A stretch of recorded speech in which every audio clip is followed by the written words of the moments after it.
Coming up on the British TV watch list. The original Lynley felt like a man carrying the weight of his class and his privilege. The new Lynley feels lighter. From cozy mysteries to intense police procedurals, we talk about the characters, performances, series, and episodes from your favourite British TV shows. Hey there, it's Michael T. Welcome back to the British TV watch list. Today we're doing something just a little bit different. We're looking at two shows that share the same DNA but are separated by nearly 2 decades. On one side, we have the Inspector Lynley Mysteries, which ran from 2001 to 2008 with Nathaniel Parker and Sharon Small. On the other, we have the brand new Lynley reboot from 2025, starring Leo Suter and Sofia Barclay. Same characters, same author, different worlds. But before we dive into the old versus new, let's talk about where it all began, because these shows don't exist without one remarkable woman from Warren, Ohio. Elizabeth George is an American writer. She's spent more than 3 decades crafting British detective novels that feel more British than many books written by actual Brits. She was born in Ohio in 1949, and she grew up in what she's called a quite poor family.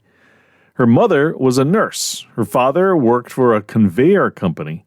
When she was just 7 years old, her mother gave her an old Remington typewriter, and Elizabeth started writing. What makes her story fascinating is that she didn't just stumble into British mysteries. She fell head over heels for Britain during her first visit in 1966, and she's been an unabashed Anglophile ever since. She studied British TV shows. She devoured British novels. She listened to how people spoke. She absorbed the rhythms of British speech. She immersed herself. After teaching high school English in California for more than 13 years, Elizabeth published her first novel in 1988.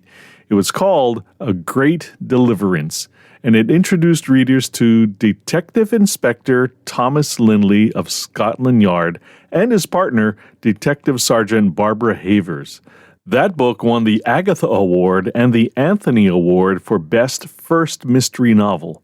It also won a writing award in France. Not a bad start. Since then, Elizabeth has written 22 Inspector Lynley novels. 22! That's more than 30 years of these characters living and breathing on the page. The most recent book, A Slowly Dying Cause, was published in September 2025. These novels have been translated into more than 30 languages. They've sold millions of copies worldwide. Her achievement is all the more impressive when you consider that she's an American writing about the British class system, British policing, British geography, and British culture with such precision that many readers assume she's British herself. Critics have pointed out her occasional tin ear for dialogue or her perpetuation of outdated police procedures, but readers don't seem to care. They love the rich, layered stories, the complex characters, and the deep dive into human psychology that Elizabeth brings to every book. And now these books have been adapted into not one but 2 television series. Let's talk about the first. The Inspector Lynley Mysteries premiered on the BBC in March 2001. It ran for 6 series and ended in June 2008. It starred Nathaniel Parker as Detective Inspector Thomas Lynley, 8th Earl of Asherton, and Sharon Small as Detective Sergeant Barbara Havers. The show was also broadcast in the United States on PBS as part of the Mystery series. The setup was simple but potent. Lynley was a wealthy aristocrat. He's Oxford-educated, impeccably dressed, driving classic cars. He's a peer of the realm who chose to become a police detective. Havers is working class, untidy, blunt, not interested in playing nice with anyone. Least of all, an earl in a fancy suit. The tension between them isn't just professional, it's personal, and it's rooted in those very bones of the British class system. This was the show's engine. Every case they solved was layered with their ongoing clash of backgrounds, personalities, and worldviews. Lynley was polished and thoughtful. Havers was sharp and instinctual. He had money and connections. She had a grit and a chip on her shoulder. The show made you feel that divide in every scene. Nathaniel Parker brought a kind of distant elegance to Lynley. He was handsome, reserved, often detached. Some viewers found him mesmerizing. Others found him cold, especially in later seasons when the character became more difficult and sullen. His wife Helen was played first by Leslie Vicarage and later by Catherine Russell. That relationship felt formal, almost stiff. There was love there, but it wasn't warm or intimate. It was the kind of marriage that looked good on paper. Sharon Small's Havers was the heart of the show for many viewers. She was daring, bold, and unafraid to challenge authority, but the show didn't always treat her well. There were moments when Havers was belittled, talked down to, dismissed. Lynley's arrogance, particularly in the later series, often landed hardest on her. She did the real police work while he brooded or sulked or leaned on his aristocratic privilege. For some fans, this dynamic became frustrating to watch. You wanted to see Havers get more respect, more credit, more room to breathe. I'm taking you off this inquiry. Why? You've already resigned. No, sir, I am still in the job. Listen to me, Havers. People don't make threats like that for fun. I don't know what's going on here, but it's not just about a murder. You are going to need your reference. No, that is my problem. I stay, if that's all right. The cases themselves were dark, twisty, and rooted in Elizabeth George's complex plotting. Each episode was 90 minutes long. That gave the writers room to develop the mystery, explore the suspects, and dig into the emotional lives of the characters. The show didn't rush. It let you sit with the tension, the grief, the secrets that people carried. Visually, the series was classic BBC crime drama. Moody lighting, sweeping shots of the British countryside, elegant interiors. It looked expensive, even when it wasn't. And it felt grounded in the real geography of Britain, from Yorkshire moors to Scottish highlands to the streets of London. The Inspector Lynley Mysteries was popular because it gave viewers something they craved: well-defined characters, intricate mysteries, and a partnership that crackled with tension. It was also comfort viewing in a way. You knew what you were getting. Lynley would be distant and thoughtful. Havers would be prickly and brilliant. Together, they solved the case. It was dependable. But in 2007, the BBC announced it would stop production. Fans mounted a campaign to save the show, but it didn't work. The final episodes aired in 2008, and that was it. For nearly 2 decades, Inspector Lynley was done. Until it wasn't. In September 2025, the new Lynley arrived. This version premiered on BritBox in the United States and Canada. Then in January 2026, it launched on BBC One and BBC iPlayer in the UK. It's simply called Lynley, and it stars Leo Suter as D.I. Thomas Lynley and Sofia Barclay as D.S. Barbara Havers. This is a reboot, not a continuation. New actors, new stories, new tone. It's inspired by Elizabeth George's novels, but it's not a direct adaptation of any specific book. The show was created and written by Steve Thompson. He's worked on Sherlock and Vienna Blood, so he knows his way around British crime drama. Ed Bazalgette directed the first episodes. He brought a clean, modern visual style. Leo Suter plays Lynley as a younger, warmer version of the character. You might recognize him from Vikings, Valhalla, or Sanditon. He's still aristocratic, still Oxford-educated, still an outsider in the force, but he's less distant, less arrogant. He and Havers don't clash as much. They work together more like equals. The class divide is still there, but it's softer, less sharp. Sofia Barclay plays Havers as bold and instinctual, just like Sharon Small did. She appeared in Ted Lasso, if you watch that. But in this version, Havers isn't belittled or talked down to. She and Lynley respect each other from the start. They bicker, for sure, but it's more banter than genuine conflict. Some viewers love this. It feels healthier, more modern. Others miss the spark that came from real tension. One big difference in the new show is the setting. Instead of London and Scotland Yard, Lynley and Havers are working in the 3 counties major incident team in Norfolk. It's a smaller, more rural setting. That gives the show a different vibe. And their boss, DCI Brian Nees, is played by Daniel Mays. He has a history with Lynley. They work together at the Met in London, and Nees doesn't like him. That old rivalry adds some edge to the workplace dynamics. The new Lynley also includes supporting characters from the novels like Helen Clyde and Simon St. James. Helen is played by Neve Walsh, and Simon is played by Joshua Scher. Helen is Lynley's love interest, and in this version, their relationship feels warmer and more affectionate.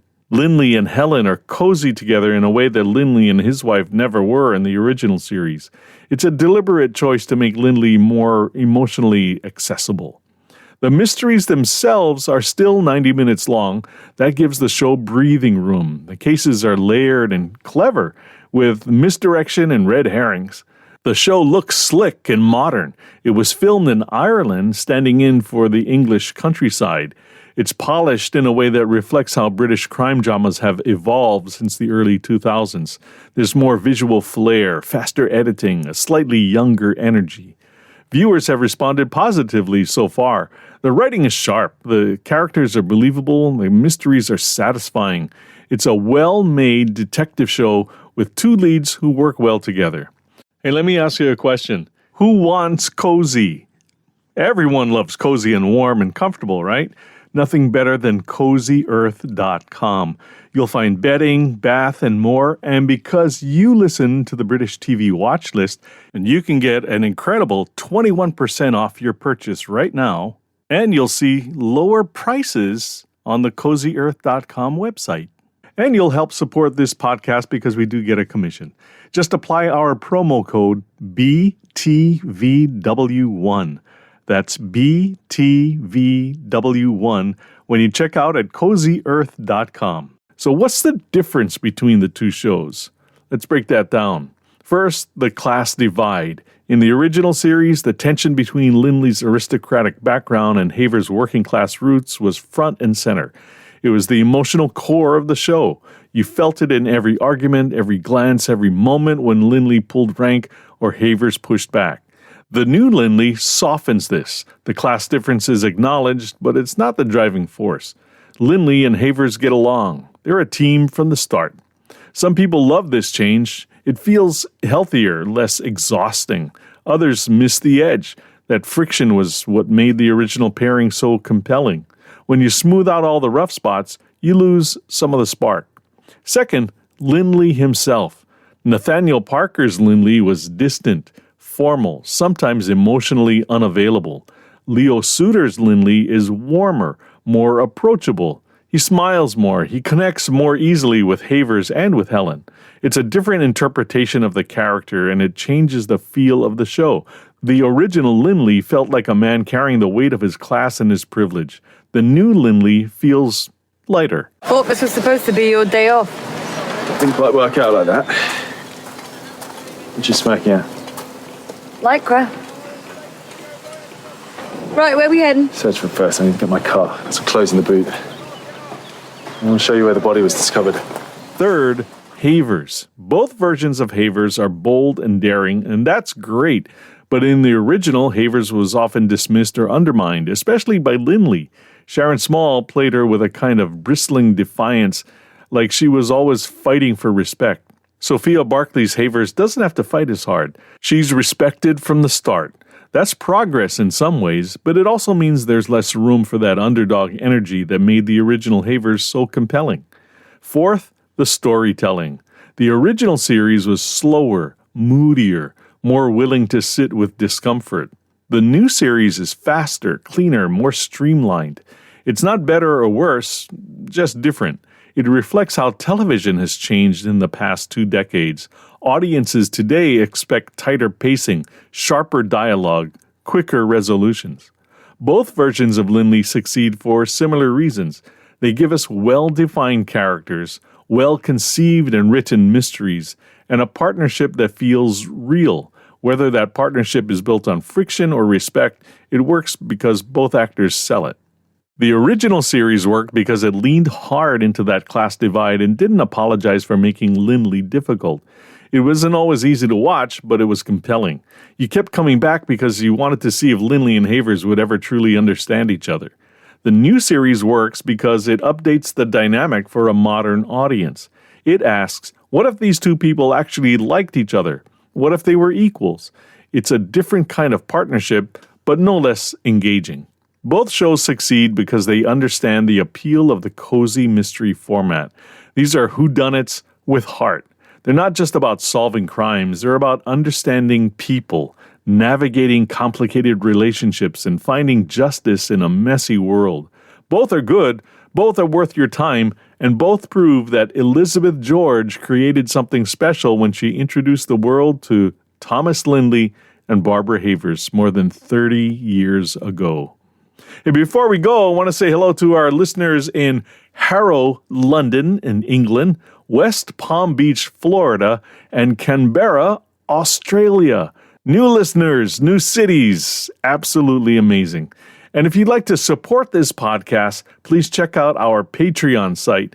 Supporters get exclusive content every week. You can also support us by shopping at CozyEarth.com and use our promo code BTVW1 to get a 21% discount on your bedding and bath and home goods. And there's good news, there's lower prices at CozyEarth.com. That's it for now. Thanks for listening to the British TV Watch List. Until next time, cheers! The British TV Watch List is written and produced by Michael T. in Honolulu, Hawaii. Remember to subscribe, like, and share. All rights reserved. Copyright 2026. Michael T. Media.